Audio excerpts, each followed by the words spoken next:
Hello and welcome back to Starcastic Remarks alongside Christian James. My name is Ryan Chambers. Thank you for spending some time with us whenever you are listening. We really appreciate it. Thank you to DraftKings Sportsbook for being our sponsor of this episode of our podcast and all of THPN. Thank you very much for doing so, DraftKings. And tonight we have a special guest this evening. We're going to introduce him in just a second. But Chris, how are you doing this evening? I'm doing great, I was at work. Now I'm here. Great explanation. You got to talk about the new thing you bought this week. Oh, yeah, my car broke, so I had to buy a new truck. So that's cool. Got a nice new truck. Spent way too much on it, but that's what happens. I got to be honest. I really want your truck. I do. I've wanted a Toyota Tacoma for as long as I can remember. It's been years. Hey, you can have my loan too, man. We'll trade. I don't know about that, man. I'm not even going to ask you how much it costs you a month. Is it? I'm not gonna tell you. I meant to ask you before we started, but is it a V6 or a V8? You started at 6? Ask James how his week went. You don't even know? Oh, come on. No, it's a 4. It's a 4? Yes, sir. Oh my God! I got stock, dude. I got it stock. James, I guess how'd your week go? I don't know, but I have cookies now, so I'm doing pretty good. Oh yeah. Okay, what kind? Big win. What kind? There's chocolate chip cookies. Oh, They're chewy. basic. I like them. Okay. Oh, it's the grandma cookies. I saw the label. Okay. No. I take it back. I love the grandma cookies. How'd your week go, Ryan? Busy. It's homecoming week this week. So I'm like, and what we do is a special thing for our alumni who used to be in the high school band. They get to come during fourth quarter and play with the high school band. So we have hundreds and hundreds and hundreds of people up in the stands. I think last year we had up to we were 250. Yeah, I mean, it was a lot. It was a lot of kids and a lot of people. And we sent a major college band. It was pretty cool. Anyways, let's move on and introduce our guest tonight. We have Mr. David Castillo from D Magazine. He's numerous other publications, other places. I think he also writes for Defending Big D as well. But he has been gracious enough to allow some of his time to be spent with us this evening. David, how are you doing?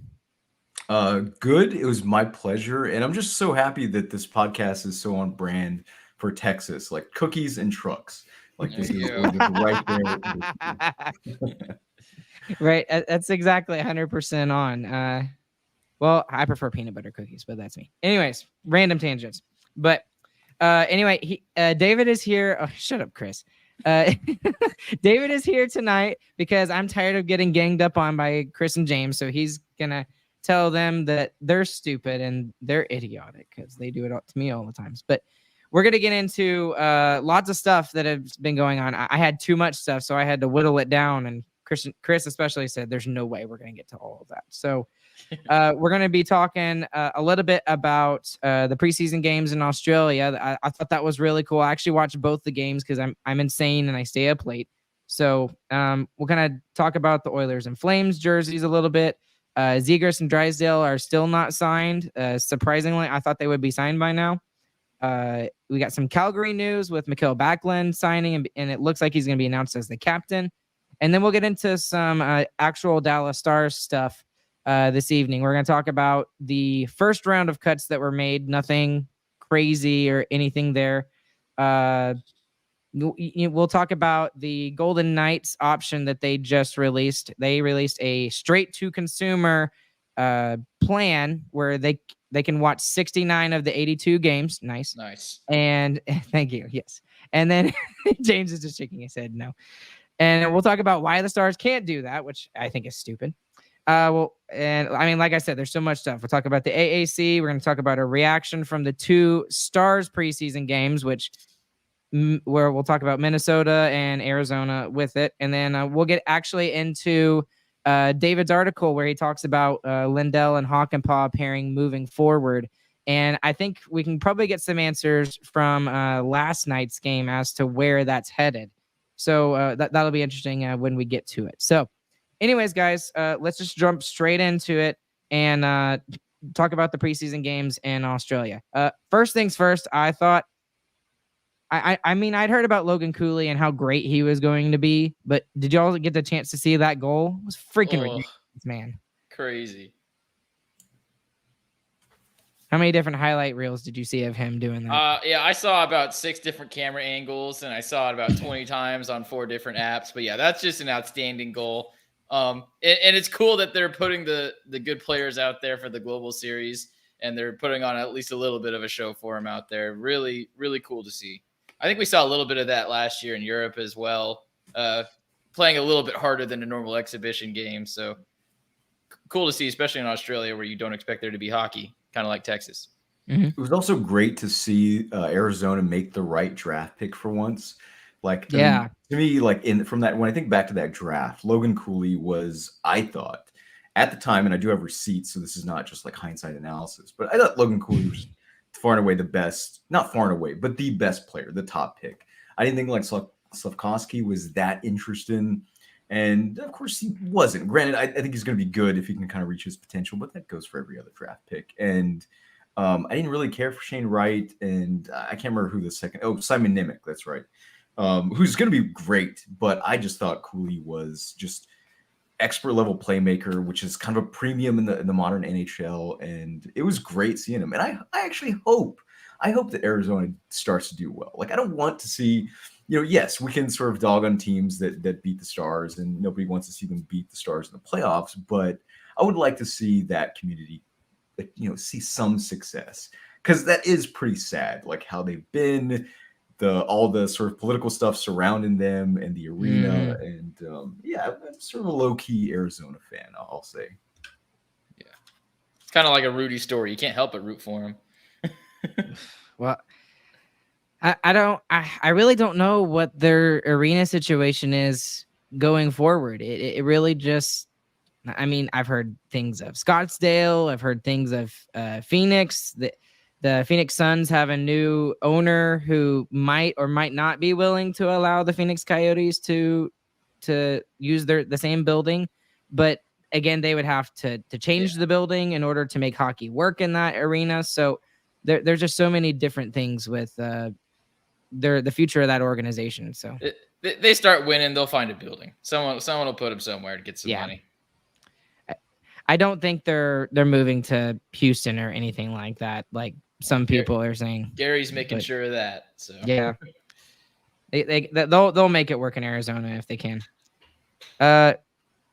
What do you think the next move for the NHL is when it comes to their global series? Because there was actually a really interesting tweet. I don't know if y'all saw. I retweeted it on the podcast Twitter account, but apparently they're looking at maybe doing a game in Mexico City, which would be really cool. I mean, obviously you would think the Stars would be in that particular global series game because of the just geographical distance, how close they are to Mexico City. So do you think that would be something that would be kind of cool? Mexico City would definitely be cool. I also think kind of untapped would be Asia markets. They're starting to even make their own teams and get them into international competitions and stuff. And it feels like there's not too much of a push there. So that'd be kind of cool in my opinion. I agree. Just moving further south and keep getting hockey out there. I mean, especially around the equator and stuff. They barely know what ice is. So it's hard to imagine that there's so much of it that you could skate on. I can't even imagine it. And that's just because we live in Texas. Yeah, that's true. And we're close enough to the equator that maybe we don't know what ice is compared to other places. But not truly, right. I meant to have this up, but I don't have it up. But the Oilers and the Flames just released their Stadium Series jerseys out there. I don't know if you've seen them, guys, but I took a look at the Oilers jersey and the Flames jersey, and I honestly think I like the Flames jersey a lot more than the Oilers. I understand what the Oilers are kind of going for, but they have like a whole graphic that the NHL put out, and it talks about like the history with both the jerseys and where they're coming from or anything like that. What's y'all's opinions on those jerseys? Because I think I don't think the Oilers jersey is terrible. I just think the Flames jersey is a lot better. Have y'all gotten a chance to see it? Yeah, I saw them. I liked both of them, honestly. I thought they were pretty cool. I liked the the faux leather gloves and pants like the Stars had. Mhm. I don't know. It looks kind of classic to me. The Oilers logo is so beautifully ugly. It's just great. What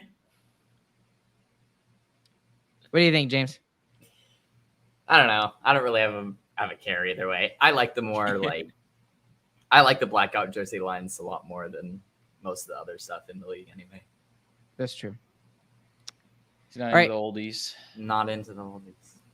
I just don't really like the Oilers as much. It I just do. looks it looks strange to me. I don't like it. Yeah, it looks ugly. It's great.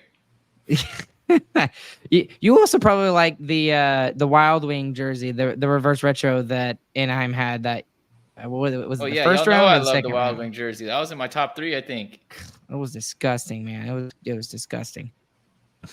David, did you get a chance to see those jerseys? I did. I always go back to my sort of colleague and editor, Mike Palucci. It was kind of like he sort of described the Stars jersey, for example, as kind of like a turkey sandwich.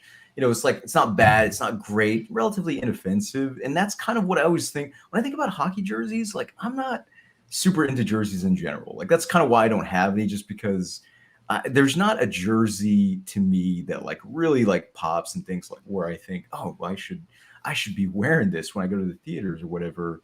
And of course I say theaters because like I don't, socialize like a curmudgeon. And and so I think the last jersey that I was really stoked about, of course the Stars did have a really cool jersey. And of course that was the Lone Star jersey. But the OG Mighty Ducks jersey. And yes, there's like nostalgia that explains it because of course I love the Mighty Ducks and I'm an old man and that was like part of my formative years. But I think that was the last jersey that I thought, hey, that is cool. I would love to own one. And I think that's kind of where it stopped. So a lot of the stuff that they do now is kind of cool. And I'm a sucker for retro things. But for the most part, it just kind of feels like the NHL it's just trying to kind of appeal to everyone. And usually, yeah, I just kind of tune it out. Like I see it, but I'm like, whatever. Yeah, makes sense. Especially with so much jerseys happening recently.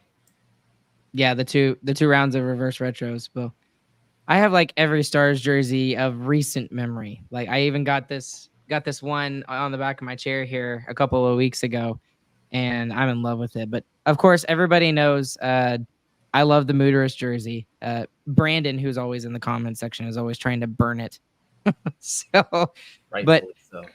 Not rightfully so. It's amazing. It's the nastiest, ugliest, most amazing jersey in the world. You have to admit it. No, you say it's pretty. Don't lie. I do think it's pretty. I think it's amazing. Okay. Anyways, moving on. So Anaheim still does not have Trevor Zegras or Jamie Drysdale signed. And as sucky as they're probably going to be again this year, they're going to be even more sucky without those two players in their lineup. And it doesn't seem like, especially when it comes to Trevor Zegras, that there is an agreement anywhere close. So I'm not sure. I haven't seen really anything about where Zegras thinks he's worth, but I've seen rumors that Anaheim offered him like $3.5 to $4 million, which I don't know about you guys. I think that's pretty low and that's a low ball. But I mean, is Trevor Zegras worth maybe the $8 or $9 million that he might be looking for? I mean, I could see both sides to the argument, and honestly, so what do y'all think? Yeah, I don't think he's worth the 8 or 9 yet, but he's definitely a flashy player. Wasn't he on the cover of NHL a couple of years ago? So yeah, he's definitely a face of a franchise, and the plays he makes are crazy enough to get him on SportsCenter, get the Ducks on any kind of media coverage probably. But yeah, with the team being not great, I mean, I don't know if they care too much if he doesn't start the season. I mean, obviously you want him to, but you're probably not looking at a playoff run this year, so they can kind of wait it out, I feel like. So this could go kind of deep, I feel like.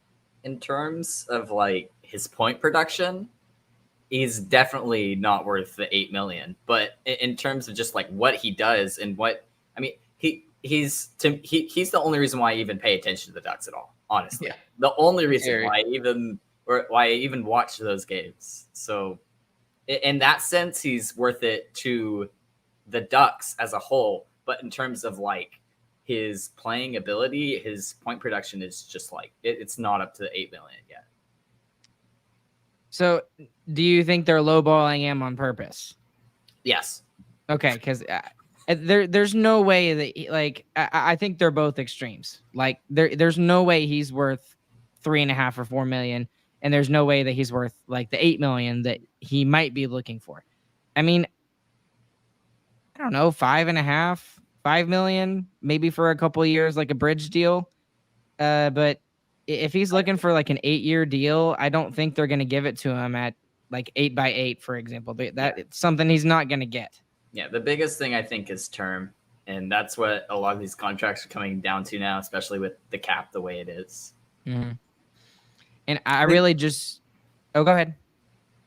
Well, actually, what I was really gonna say is that I should probably stop reading the comments because I was really distracted by the Mooterist being described as avant-garde vomit art. That's Ardell for you, though. He's one of our most loyal listeners. Yeah.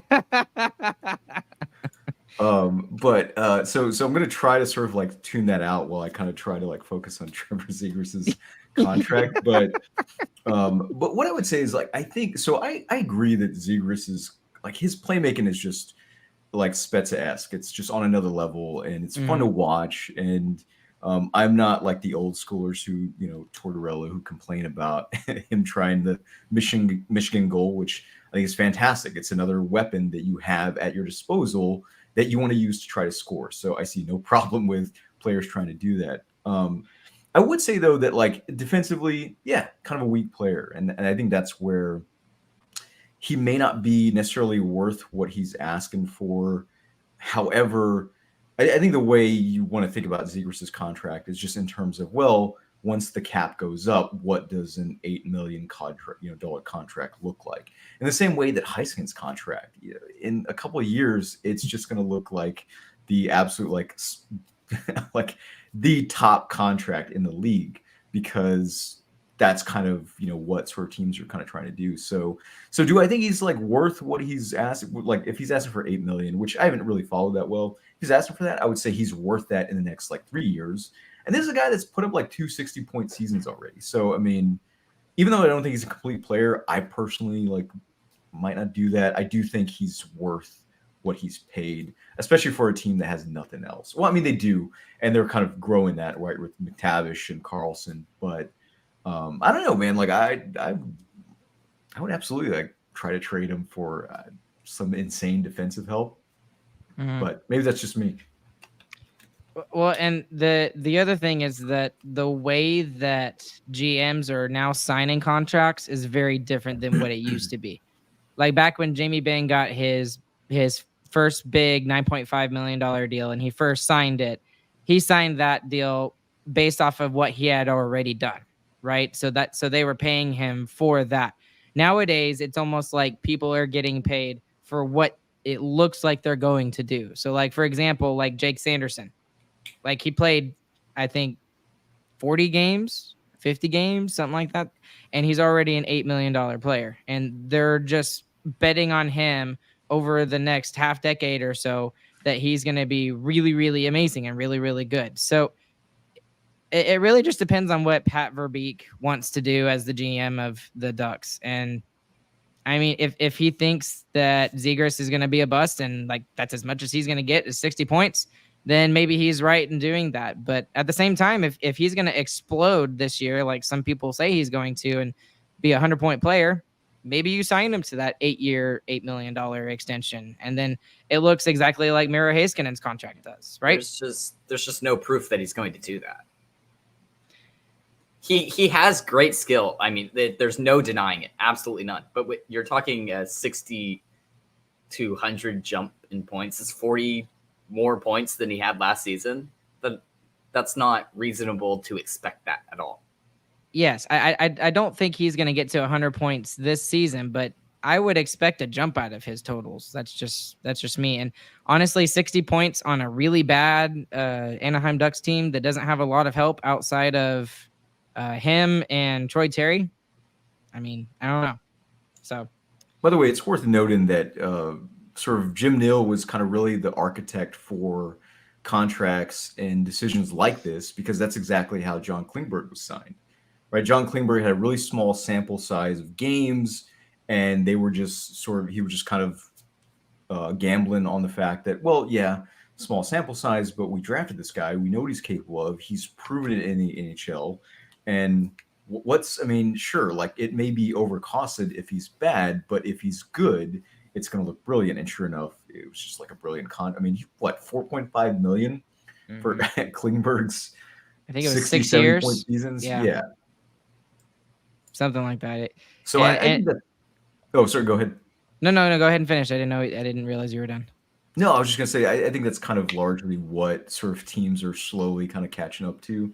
So yeah, like the Sanderson contract, that's a lot, and especially for an Ottawa team, it's kind of like has a few of those sort of mid-level kind of bloated contracts. But I do think when I watch Sanderson, he looks like a high school starter kid. I do think he's the real deal.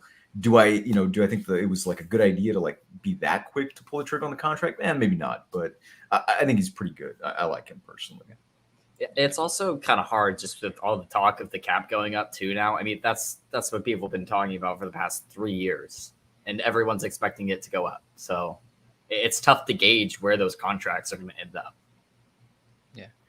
Kind of my last point on this topic. I liked Ardell's most recent comment. He was saying when you're signing speculative contracts, like a lot of people have been recently, it really is important to trust scouting and your coaches and your development team even more so, because if they're wrong, then you could get saddled with a pretty bad contract. So I think that's a good point. Yeah, and I mean, especially in the Stars case, we'll make it about the Stars. Yeah, it's worked great. I think you could say absolutely 100%. You could probably take a gamble at that and trust your scouting department, because they've done especially well over the last 5-6 years. So, I mean, Wyatt Johnston, 2017 draft. A little bit before that, they had some issues drafting, but recently they've been great. I mean, you got Stankoven in the second round. Well, you think about the bad draft picks that Jim Nill made. Those were all in the beginning of his tenure at Dallas. So he takes a little bit of time for him to get the right scouts that he wants in the right place, the right player development guys. And once he gets those in and he feels confident, all of a sudden we get a lot of good draft picks coming in. So who knows? A little bit of a defense there, but I'll defend him. I'll defend the GM of the year. Right, exactly. All right, we're already getting kind of late, so we're gonna skip Backlund. I don't think anybody really cares about Backlund. Long story short, he signed a 2-year contract, and he's probably gonna be the next captain of the Calgary Flames. So, if you really care about that, there you go. And I don't even know. I thought it was announced. No, not him being captain, but the 2-year extension, yes. But I would expect him to get it. He's got to get it. So. No, today it was announced. Oh, it was announced? Yeah. Oh, I thought it hadn't been announced. 4 hours ago. Yeah. Okay, so I'm breaking news. With our own theme music and everything. Thank you, Chris. You're welcome. All right. All right, moving on to Dallas Stars stuff, because that's what we actually want to talk about. They released a statement earlier on X, Twitter, whatever it's called now. We have made the following moves to reduce the training camp roster to 54. They sent off Bertucci to the Firebirds. Ertel goes back to the Battalion. Gardner goes to 67s. And then McDonald goes back to the Mississauga Steelheads. And then they released 2 players from their professional tryouts. Solag Bakic. I hope I'm saying that right. I apologize. And Brandon Halverson. So no big giant names pop out to you other than Bertucci, but he did not have a very good Traverse City tournament, in my opinion. James would probably know a little bit more about that since he watched more of it. But he's the highest draft pick from this past year, so nothing crazy. Yeah, I don't know what you're expecting from him. Yeah, that's how defensemen work most of the time. It normally takes them a little longer, except for Miro Heiskanen. Miro Heiskanen's ridiculous. So he doesn't count. He does not count. So, okay, moving on from that, I really wanted to talk about this because this was kind of a big deal, and it's going around the NHL right now, and it's mostly about blackout restrictions around the NHL and how ridiculous they are and how we wish they were gone. the Golden Knights just recently announced that they are doing a straight direct-to-consumer streaming service for 69 of their 82 games. Nice. Obviously, the other ones being national games. So I believe it's going to cost. You can either pay for all the games $69.99, and so it's Nice. basically $1 a game. Stop it, Chris. And then, or don't say it again. Or you can pay $6.99 a month in order to watch all of their stuff, and they've also got some bonus content on their streaming platform. One of the things that I'm really frustrated about is why can't the Stars do something like this? And this is obviously all with Bally Sports going through bankruptcy, and just the fact that it's really hard to watch hockey nowadays. You have to have like 3 or 4 different streaming services in order to watch all of the Stars games, or all of any game team, actually, for that matter. So, I mean, this is obviously a good idea, right? If the Stars were to do something like this. Yeah, I mean, that'd be great, because that's all we want anyway. We don't want to pay for a bunch of different packages just to watch the Stars. Most of us would like to buy what we want to watch specifically. And at least Bally is doing that with their new app, which I've been appreciative for, even if the app is terrible. But yeah, all the blackouts and stuff, that's been a sports conversation thing even before the streaming wars happened, and it's gotten even worse since then, it feels like. So at some point, I feel like the bubble's going to burst and just all the teams are going to all go direct to consumer. And I hope that's what happens eventually, but it's taking a while, and it is frustrating. You need TNT, you need ESPN, you need ESPN Plus, and you need Bally Sports now. And that's, if you actually calculate how much it costs to watch all the Stars games, like if all you wanted to watch was the Stars and you paid for all the stuff you needed to, it'd probably be a ridiculous amount of money. We need to math that out. Get on that, James. Write that down. Yeah, James.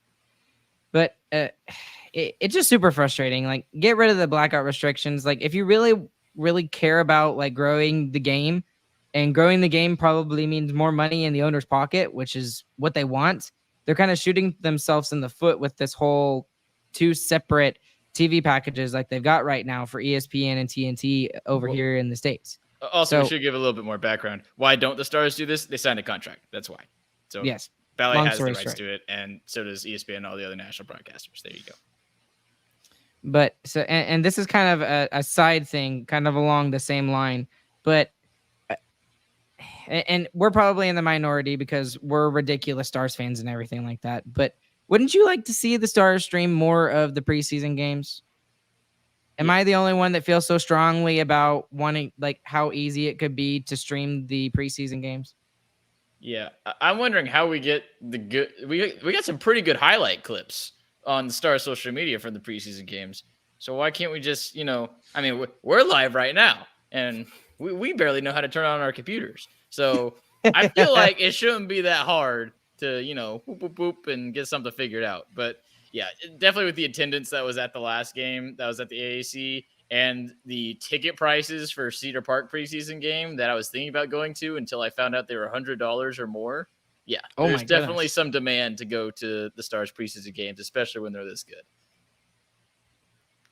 So, I mean, James, what do you think? 'Cause I'd honestly like to know your opinion on all of this, because you normally have a better logical thought process to something like this than I do. Yeah, it would be nice. Personally, it's still preseason, and again, you're only gonna get, even if you're streaming that, you're gonna get maybe like 1,000 to 5,000 people watching live. Giving us the number. The problem is, like, where you're putting it, it's not gonna get to everyone, and you have to talk about it constantly on your social media. There's a lot that would go into that, and not only that, then you have to find the announcers for it, and there's probably not that many announcers that want to do it. Don't even get an announcer. Yeah, you don't even need announcers. Plug it in, put it. Hey, yes. It's on DallasStars.com. Even less if you want to people watch will it. watch now. Yeah, well, I just do the bare minimum, and I'd be happy with it. That's all I'm asking for, is bare minimum. But most people wouldn't be happy with it, and that's the problem. You're probably right. We're probably in the minority there. I mean, David, what do you think? Because honestly, I want to see more hockey, because I want to see the young guys that we don't really get to see a lot. Because especially in the preseason, you see a lot of the guys that are going to be spending the time in the AHL more, or like in juniors in Canada and stuff like that. How do you feel about that? You know, there's something that Steve Dangle often kind of says, which I feel like most hockey people are probably familiar with Steve Dangle, sort of the infamous, famous / Leafs fan, who always says this, which is hockey or the NHL, greatest sport, not a league. And a lot of other sports don't have this problem. Hockey does. And, you know, so when we talk about sort of the lack of preseason, yes, I would love to watch every preseason game because for me, you're also watching prospects and their stories unfold because for a lot of them, this is serious business. They're trying to win a roster spot. And even though that rarely kind of happens, I think even Mattias Janmark didn't necessarily, I think that was more of, I can't remember what the situation was, but he was a guy that had like blister in like Traverse City training camp preseason, and eventually kind of just earned his way onto a roster spot. But sure, even though roster spots aren't always won by prospects, they're treating it as if they are, and it sets the tone for how the GMs, personnel view their performance and what puts them at the top of the list if injuries do happen, which they inevitably will. So yeah, I absolutely want to see it. I thought the Traverse City games were phenomenal. Dallas had a lot of really good prospects, at least when they were healthy. And so, yeah, I would love to see it, but hockey is just not a sport, or the NHL, I should say, is not a sport that is the best at growing its own game.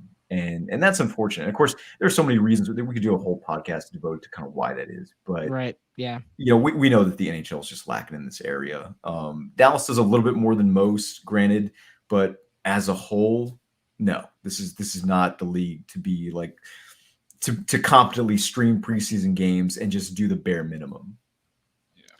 And you see all of these other leagues that are growing, right? You see MLS is on the rise. Now, part of it is obviously Messi coming over and stuff like that. But as well as getting Messi to come over and play in the MLS, they also, got rid of all the blackout restrictions basically, and it's all on Apple TV, and you can watch every single game on Apple TV, like every single game. And then when you look at like F1, for example, F1 is growing like crazy as well. And one of the big reasons why they're growing is because all you have to do is you can pay just straight to the F1 and you can watch all of their races, all of their content. If you're behind it, like let's say that the race starts at like 9:00 in the morning and you're not able to start it till 10:30, you can go back and rewind it all the way back to 9 and watch it through. And that's something that the NHL doesn't do. They don't give. It's all about convenience nowadays. Right. Well, even more than convenience, it's about who's helping me right now with the NHL, especially. And the Messi contract is actually a great thing to bring up with that. Other teams in the MLS helped pay for Messi to go to Intercity Miami, because they know they understood having Messi there is going to long-term benefit them. But it really feels like the NHL never thinks about what's happening tomorrow. They're thinking about who's going to give us the most money right now. How are these board ads on the TV going to help us right now? It doesn't matter about the watchability of our product or about how easy it's get to. Who's going to pay us the most today? And everybody loves the board ads, Chris. Everybody loves them. Yeah. I keep waiting for that to shift at some point, but it really hasn't yet. So that is something to be worried about, I guess. I don't know if there's nothing we can really do about it other than worry. So I don't know. Worry and hope it goes away. Yeah. Yeah. I guess. All right, guys. Next thing we got going. I don't even know how we got down that rabbit hole. Just kind of woo. All right.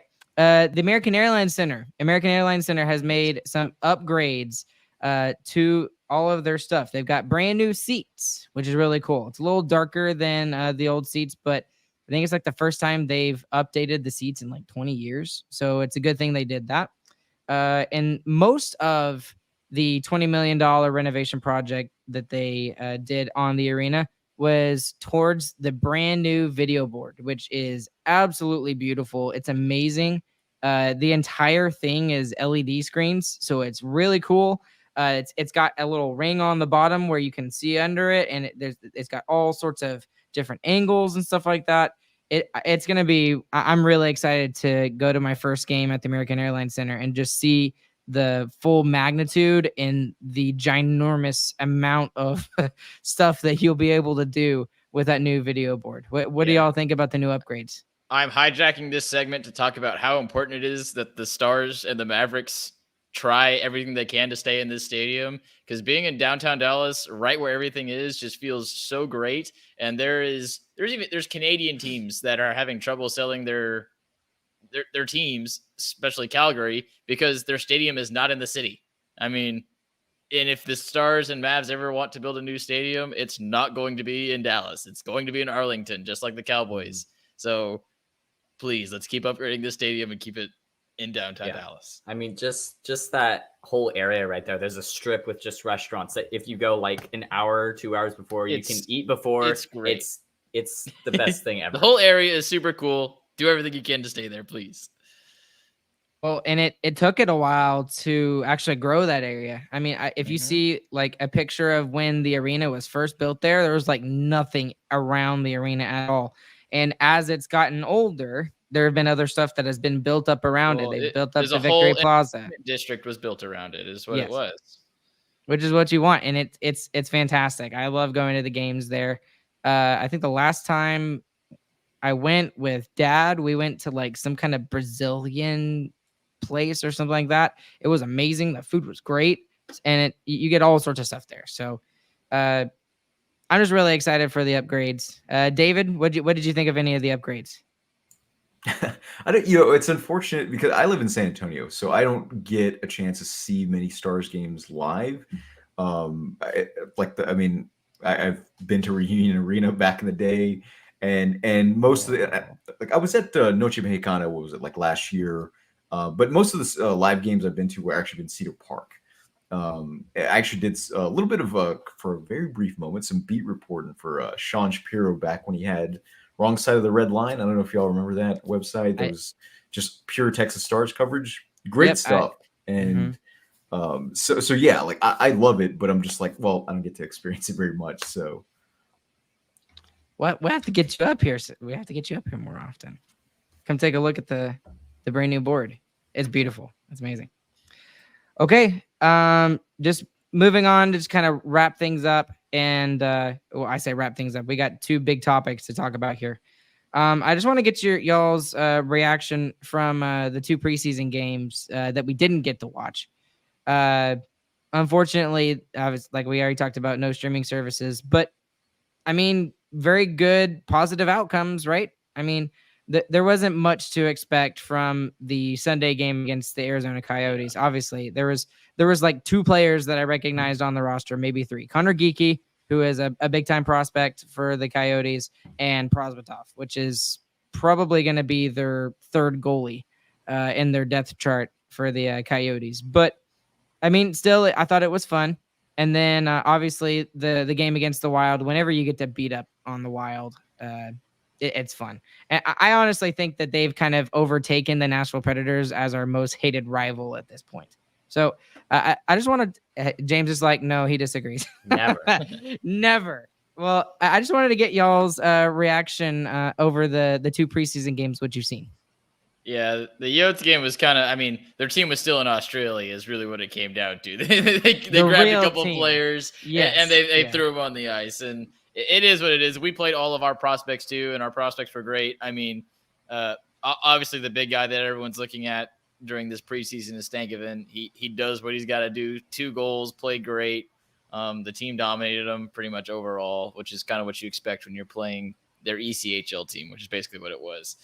But I was much more excited about the Minnesota Wild game, playing 2 starting goaltenders. Weird to have that many starters playing on a preseason game so early in the preseason. That was kind of interesting. I don't know if that was we did that, so then the Wild played their starters, or the Wild played their starters, so then we threw all of our guys in.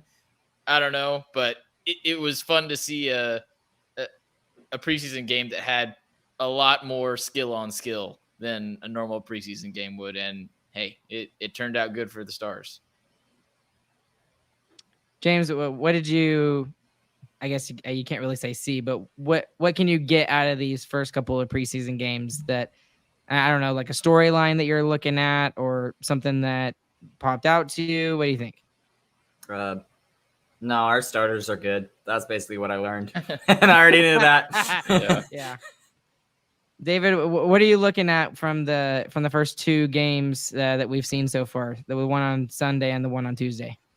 So, like, I went out on a limb at my Substack to kind of talk about Logan Stankoven and talk about why I think there is a definitive answer to whether or not he's ready. And the more tape I watch, the more I feel like, yeah, this kid's ready. And so seeing him like 4 points through just a couple games obviously is kind of, I feel like better about myself. So I'm like, oh yeah, I'm being validated. But I think it's also just a matter of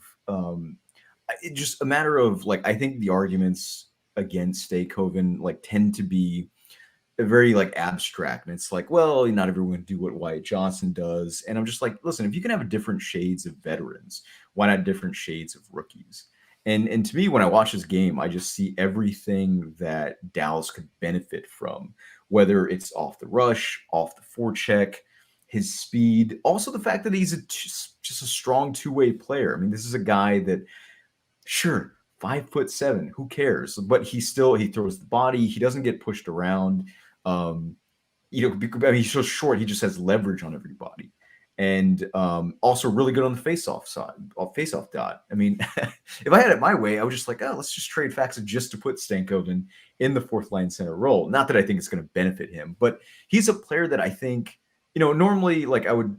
Like, for a while, I agreed that, yeah, sure, Stankoven, if he's not going to be in the top six, well, you want him playing big minutes. But the more I watch, the more I feel like you could put him in a bottom six. Not that that's where you want him to be long term, but you can put him in the bottom six. And I think he would excel, in part because Dallas has really good depth. I was actually a big fan of the Craig Smith and the Sam Steele signings. And I'm just like, dude, even if you stuck Stankoven on a fourth line of Sam Steele and Ty Dellandrea, like, they're going to give you excellent shifts. They're going to bring the energy, but they're also going to have offensive ability. And part of it's definitely like the shiny new toy sort of phenomenon where it's just like, well, why wait? I don't have a problem with Stankoven like playing in the AHL. I just feel like I think he's ready, and I think he could be phenomenal in the right role. And just because he's not Wyatt Johnson doesn't mean he can't contribute. Yeah. And a big part of it is with like DeBoer's system as well. He spreads the minutes out across like all the lines. I mean, we even saw that with our first line. They were listed as a second line for basically the whole year just because of the minutes that they got. But it really, it's for me, it comes down to like who's getting knocked out of the roster. Like he might be good enough to play right now, and he probably is. But who do you take out? Faxa. but at the same time, then you're like, Fox is probably your best defender. He's probably one of your best forwards on the penalty kill. He's your best penalty killer. You don't get rid of Fox. I'm sorry. Yeah, best penalty killer's debatable. Yeah, that's probably debatable, but no. he's forward. Sorry, forward penalty killer. Excuse me. That's more what I meant. But I would, and David, we've been talking about this all off season, and they've been fighting. So I'm glad they're being true to their word at least. But I think if you give any kind of offensive upside, which we did not have from the fourth line, why would you not take that, especially in this NHL? I mean, and you're going to have Stankoven playing against people that he's going to be much better than and higher skilled than as well. So why would you not put him in those positions to try and steal some goals on the back end? I mean, yeah, having some defensive depth is good in the forward slot, but if you can score in this NHL, why not? I mean, and I don't want to pick on Faxa because like I do that myself, where I'm just kind of like, oh man, for his price, that's the only issue. Faxa is just like overpaid for his role, but he's still, yes, a strong defensive forward, and you absolutely need that. But I do think that with bottom six forwards, I don't think defensive ability is that much of an asset when you play limited minutes. Whereas if you have enough offensive ability to take advantage of the limited minutes that you play in, that can be a big deal, and that can be a difference. And I think you really saw it against Seattle, right? Seattle was a team, or at least the roster last year, they kind of lost a lot of that this year, but that was a team that largely just pushed Dallas to the limits because they were able to roll four lines that could finish plays. I mean, they had like 2 players that were 20-goal scorers on their fourth line. So I think it does make a difference. And again, I'm not trying to like make the case that I would just like punt Faxa like off the roster because he is a good player and he does like certain things well. But no, I feel like what y'all are saying is largely, well, Stankoven can't go get on the NHL roster for basically political reasons. They already have contracts for veteran players, and you can't push them out. And again, I think it's fine. Like I said, I really like those signings. I think Craig Smith and especially Sam Steele, who's already got 2 full seasons behind his belt. I feel like people are talking about him as if a guy that's going to be like an automatic healthy scratch forward. I don't think that's the case at all, which is all the more reason to complain about the fact that either him or Delandria is probably going to be the scratch, which is really unfortunate, actually. Well, and a lot of people don't remember the fact that Sam Steele at points was playing on the top line for the Minnesota Wild with Kaprizov and with Zuccarello. That's because they don't have anyone there. Well, but yeah, I understand, but still, that you're right. But they looked at that as an option, so they at least saw something in Sam Steele that made them think that he could work on the top line. So and I actually wrote a blog post on Monday, kind of talking about my feelings about Stankoven. He came on the podcast a couple of months ago, back in June, and he was fantastic. He was a really good guy. Everybody talks really good about him. He's got a lot of community awards. He's not just an amazing player. He's like a very good character guy and someone that you could see as being a future leader of this team and stuff like that. But I just don't see it just based off of the fact of how much depth they truly have. And I'm also thinking about it from Jim Nill's point of view. When Wyatt Johnston came up into the NHL, we really needed somebody to kind of jump up into that role, and he just happened to be the perfect fit next to Jamie Benn at that point. And it gave us 3 solid scoring lines once we got Donoff and Domi on the team. With Stankoven, we don't really need him to be that player, if that makes sense, right? Like last year, it was like, okay, who's gonna fill that spot, Stankoven or Johnston? And a lot of people, myself included, said that we thought Johnston was gonna be that guy. And trust me, I'm 100% rooting for the guy, and I want him to prove to Jim Nell that he has to be on the roster. But I just don't see it, just because of how much offensive depth that the Stars have. You don't need a 20-goal scorer on the 4th line, but I'd sure take one. I guess that's true, but I do like what you said as well, David, in the fact that like with a defensive player playing limited minutes, Foxa is one of the best defensive forwards in the game. We saw numerous. He is Christian. He might not put up the points, but defensively he is. Who cares? He's one of the best. We saw lots playing against the other team's first line. We saw lots of stats last year where we were surprised that he was among these top in these lists. So, but I do like what you said, David, about the fact that in a limited role, I agree with you, and I could see how you would think that Stankoven getting limited minutes would be better offensively than maybe Foxa getting limited minutes as a defensive forward. That made a lot of sense to me. Way to save face. Save face, I guess. Yeah. Whatever. Okay. So let's talk about this, because there was a couple of health scares for 2 big important players for the Stars lately. First off, Rope coming out of nowhere. I literally tweeted out earlier today is put the guy in bubble wrap and don't let him play the entire preseason. Basically, like, we don't want to see him hurt. And then obviously also the whole situation with Pat Maroon and Scott Wedgwood last night. Wedgwood is one of the key guys this year for me, in the fact that we really need him to stay healthy so that Ottinger can be a little bit more fresh going into the playoffs this year. But I mean, do you think we will see, especially Rope, do you think we'll see Rope in a preseason game here soon? Or is this something we should be worried about? What do you think? You won't see Rope. Rope is perpetually day-to-day, so yeah. I think he's fine. And we've had him. He's been. I don't remember the last time he's played a full season. But I mean, we always have. I mean, Sagan can jump up in there and do just fine, and he's proven that multiple times now. So And probably Duchesne could too, honestly. Yeah. He could for a limited period of time, he probably could too. So We have lots of good options to fill that spot, and we know that he's going to come back eventually. so nice to have so much center depth, isn't it really? Because I mean, compared to other teams like, wasn't it just like Minnesota 8 years ago when we had 2 centers? Yeah, that's all. Like, and that's like when Jamie Benn had to be a center because we literally had nobody else to play center. So Remember when Martin Hansel was a center? Yes. Oh. Nobody wants it. That guy was huge. Wasn't he like 6'6" or 6'7" or something like that? He couldn't reach the faceoff dot. That's all I know. That's probably true. Dang, Chris. Shots That's fired. so good. Jeez. By the way, All can right. we just say that was like one of the most it wasn't. I don't know how to like say this without like being offensive, but it just they Do had it. Tyler Sagan, Jason Spezza, who sure wasn't what he once was, and Radek Fax, who at the time like this was like Faxo when he was with Antoine Roussel and Alice and Hemsky, which was a phenomenal check-in line. That line was fire and a big part of why they won that Nashville series in 2016. And so why bring in Hansel? That's still to me, my theory is that like Ken Hitchcock just overruled Jim Nill on that one and decided to bring him in, but that's neither here nor there.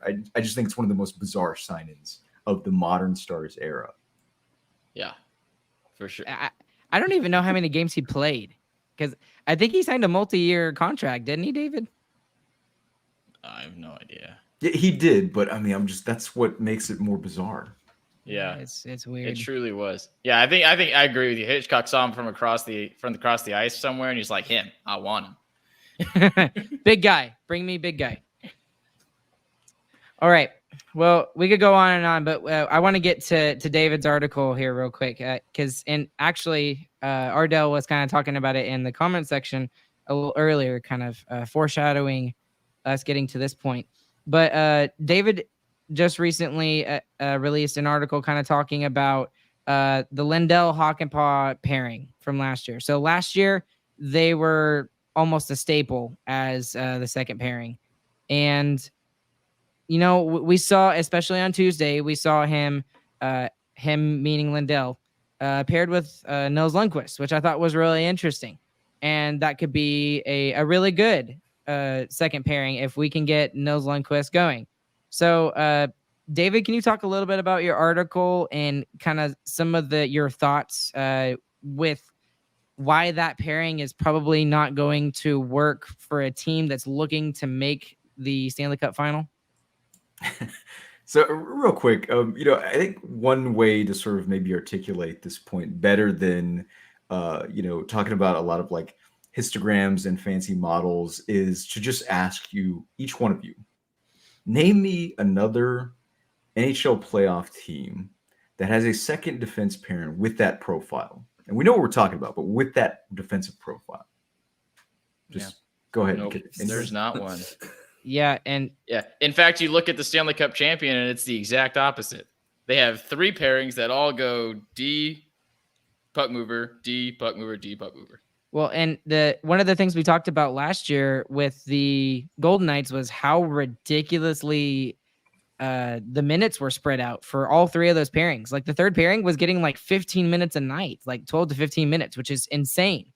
Because with the way the Stars kind of relied on Miro Heiskanen to play 30 minutes a night during the playoffs, I'm not saying he can't do it, but you would want him a little bit fresher so he can make more plays and be able to get the Stars going more often. Not like he doesn't make plays anyways, but I mean, right? Does that kind of make sense? And by the way, like I think that it makes perfect sense. And I think one of the things that I really wanted to kind of emphasize that maybe I just sort of forgot to kind of mention in the article is that I think part of the issue, and again, I do think that pair has certain strengths. Like when it comes to limited shot quality, they're actually quite good. The problem is that their presence creates kind of what I've called the sort of this kind of offensive paradox with the Stars, where they are a very dangerous team, one of the most dangerous teams in the league.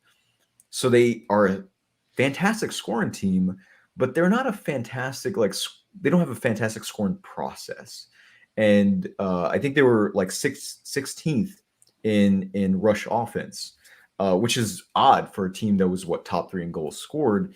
And I think that's really largely just a function of the fact that these are two players who are, I think, good static defenders. But in terms of being able to like facilitate the puck up ice, to establish a rush that DeBoer himself has preached when he was in San Jose, when he was in Vegas, and now here in Dallas, and something that he wants, these are two guys that don't get it done. And we're not talking about just depth defenders. We're talking about the third and fourth most used defenders on the team.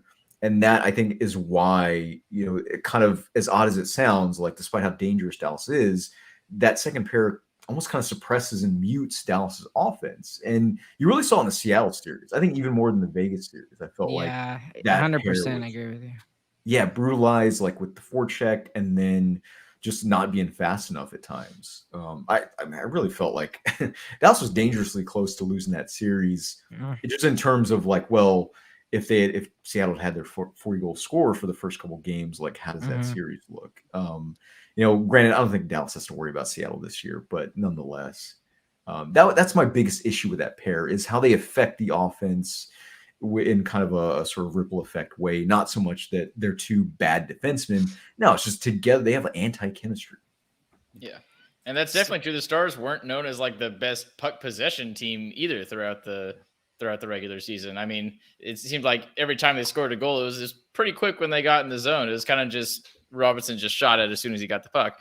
But that's also kind of due to what you were talking about, these guys not being able to get the puck out of their own zone. And when we played those depth teams like Seattle, like Vegas, that showed a whole heck of a lot.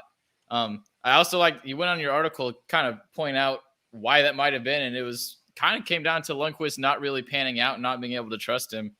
And I pretty much fully agree with that. And I also agree with a previous article that you wrote that Harley and Lundqvist breaking those guys up would be the perfect thing if those guys pan out.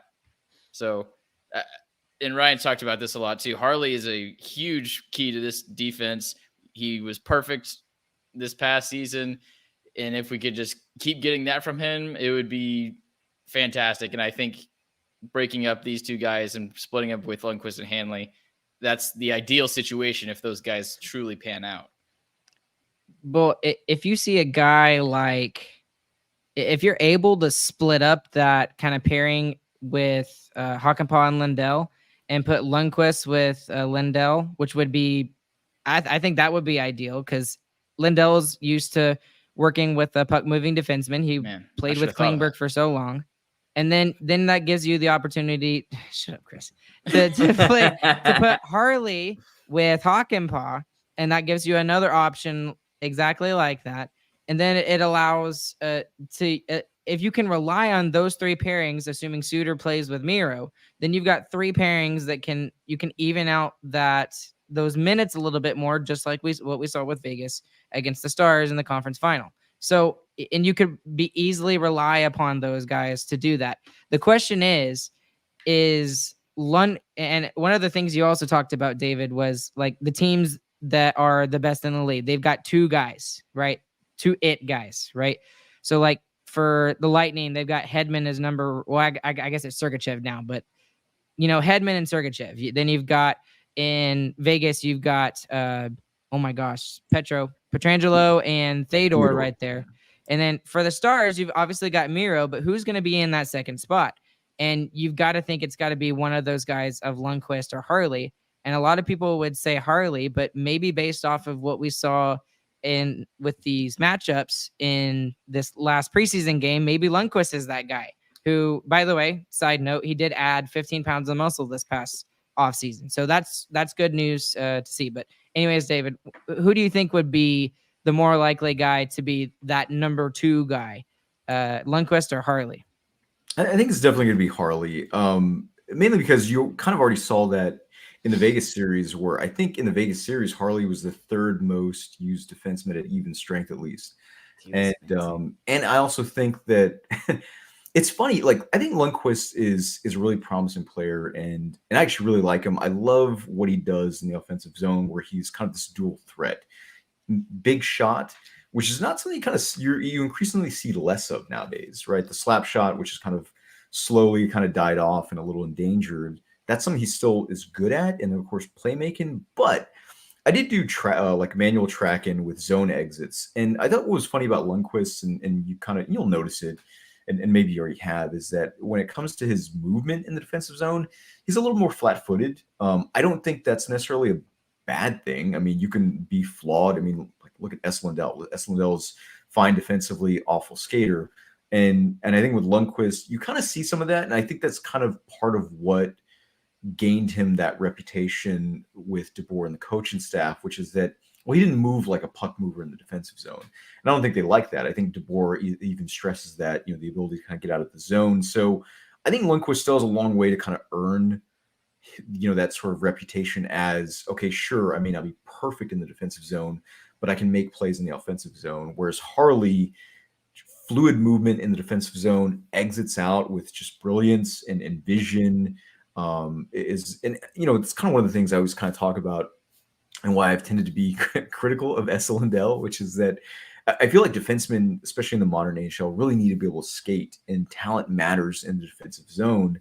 And Harley is a guy that really is able to kind of play a talented game defensively, which affects his ability to transition and ultimately, capitalizing with, his vision in the offensive zone. And so yeah, Harley is absolutely going to be it.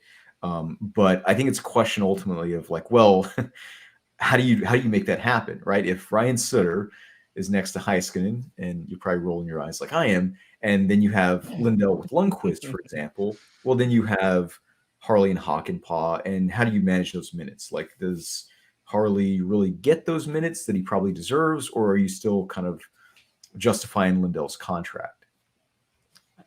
The biggest problem to me is like Lundqvist is good offensively. We've seen it. We know he's good in the offensive zone, but that's not where we need him to be good. I mean, we need the puck mover for the defensive exits. We have forwards that once they get the puck, they can go up the ice and they'll score consistently, and they proved that last year. I mean, we need the outlet pass, and that's where you look at Lundqvist and you're like, well, he's our only right-handed puck moving defenseman.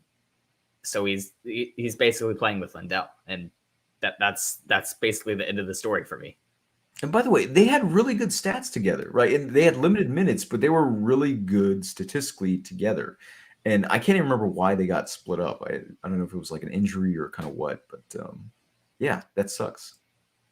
It probably, I would guess it was probably just Lundqvist making a boneheaded play, and then he probably got scratched or something. That would be my guess. I don't actually know that, but that would be my guess. But again, Lundqvist still played 60 games last year, and he's still young, and he's not Miro Heiskanen, and so I think he's going to be fine. I think he's going to come out this regular season, and he's going to be an extremely reliable defensive guy, and he's going to be able to get those zone exits. I bet you more than anything that's exactly what they talked to him about, James. That was a really good point. That's what he has to do.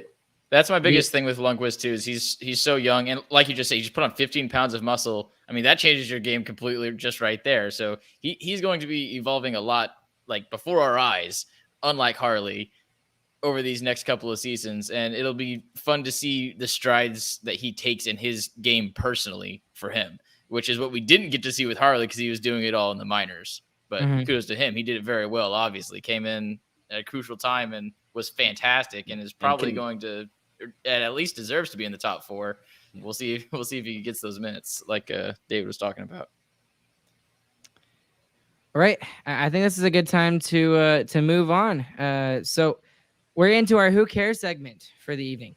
Normally, when I text these two knuckleheads about Who Cares segments, they're like, oh, I don't know. And they look around and, oh, look, there's a water bottle, top 3 water bottles. Mm-hmm. But y'all actually have some good ones. So we're going to have to save some of the other ones for later. But tonight, whose idea was it? Was it your idea, Chris, or was it Chris. It just? was mine. It was not Okay. a good idea. I saw a Pop-Tart commercial when you texted me. So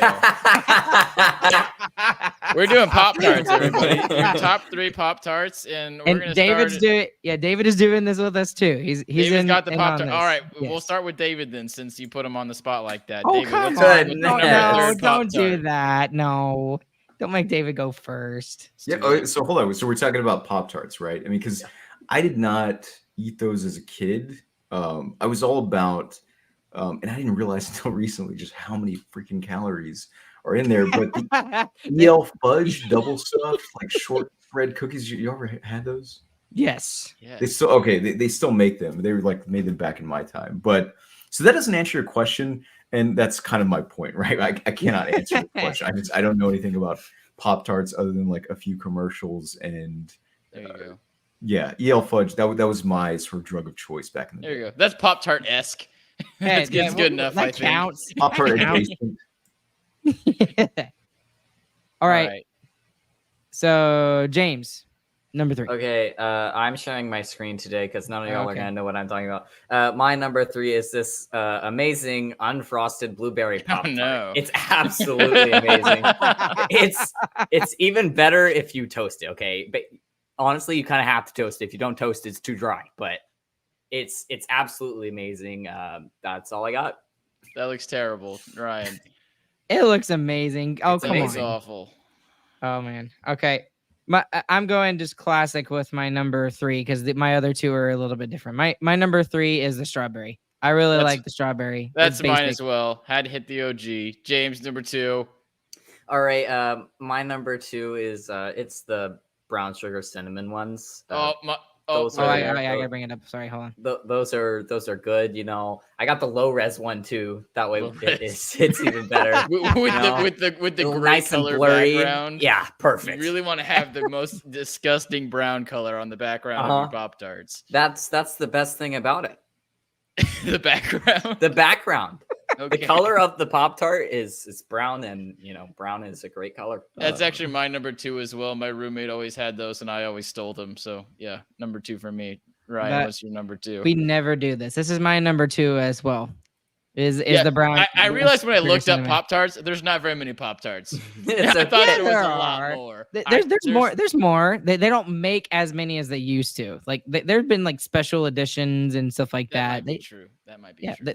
there is. There's probably a Shrek Pop-Tart or something. James, what's your number 1? There is a Shrek Pop-Tart. There is? Is that your number There 1? is. That is not my number 1. My Honorable number mention, 1 Shrek Pop-Tart. is ranch Pop-Tarts. Oh, It's amazing. That is not a thing. That is Nice, not a nice, thing. and That nice is and no. green That's a frosting deep on fake. top. It looks great. I mean, Nope, get it they're off the screen, absolutely Ryan. We don't deal delicious. with misinformation on this podcast. Please get rid of that. There's no Uh, way you've actually eaten that before. That's not a Um, thing, Ryan. Oh my goodness, you I'll are find the gullible. Shrek Pop-Tart. No, I'm not Find the gullible. Shrek Pop-Tart, I just want to James. see if it actually is a thing and if he's actually eaten it. My number 1 is the s'mores. It's great. It has a different flavor crust. It's got a graham cracker crust. It's really good. Ryan. That's my number 1 is the s'mores. I love That's the a good one. s'mores. See, there's not very many Pop-Tarts. Okay. This was James's idea, everybody. No, James, it was did you- Chris's. I had a James- good idea. Okay. Okay, no, but you have to do this though. Okay, Ooh, Weston, yes, you have. We to talked do about this. calories. If you really want to die, toast them and put some butter on them. That'll kill Yes. you pretty quick. But the thing is you can't wait after you toast it. Like after you toast it, you have to immediately put the butter straight on, or otherwise it doesn't soak in and it doesn't taste as good. So There you go. I Alright. found it for y'all. Definitely not deep faked. It's swamp flavored. Absolutely Yeah, that one's amazing. definitely real, actually. Especially with the little cutoff on the end there. Completely. No, that's a real. design choice, actually. So, There you go. all right. Shrek Well, flavored. oh my goodness. this went long and got off the rails. So, Really quickly, like the last 5 minutes. thank you, David, for being here. It's great to have a smart person on the podcast for once, everybody. Thank you, David. Give Oh, and claps in the comments. by the way, if you want to go in, check out his stuff. He's got lots of stuff everywhere. He does it for D Magazine. I think he's on EP Rinkside. I think you've done stuff for that as well, David. He's also got his own personal Substack because obviously it's not enough, and he does so much other stuff. There's some great articles that he writes for that. So What else, David? Anywhere else that we should look for stuff from you? No, it's like I always say, lift a stone and you will find me. Split a piece of wood and I am there. There you go. And go check him out on Twitter at David Castillo AC. I believe is what it is. Is that correct? Yes, sir. Okay. Yeah, and follow him. And if you're missing some Stars content, which I know we lost a lot of good people lately, you know, with Dane from Locked On Stars. He's not doing it anymore. But we got a new guy. He's a new guy. He's doing pretty well on Locked On Stars. And then obviously we've lost Sod for full-time Stars coverage.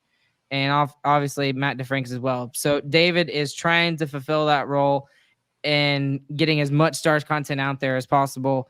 I really appreciate him. And if you don't follow him and don't subscribe to his stuff, you're doing yourself a huge disservice. So David, thank you again for doing this. We really appreciate you, man.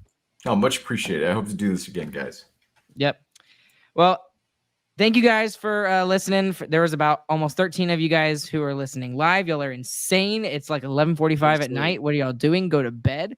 And obviously, for those of you that are listening later, thank you very much as well for listening afterwards. Y'all are the true champs, and we appreciate it. Thanks again to DraftKings Sportsbook for being our sponsor for our episode, our podcast, all of THPN. The regular season is just a mere 2.5 weeks away, gentlemen, I believe. So along with David, along with Chris, along with James, my name is Ryan. We will catch you guys on the flip side, and we hope you guys have a good, fantastic morning, afternoon, evening, whenever you guys are listening. And yeah, thanks again to David. We'll see you guys later.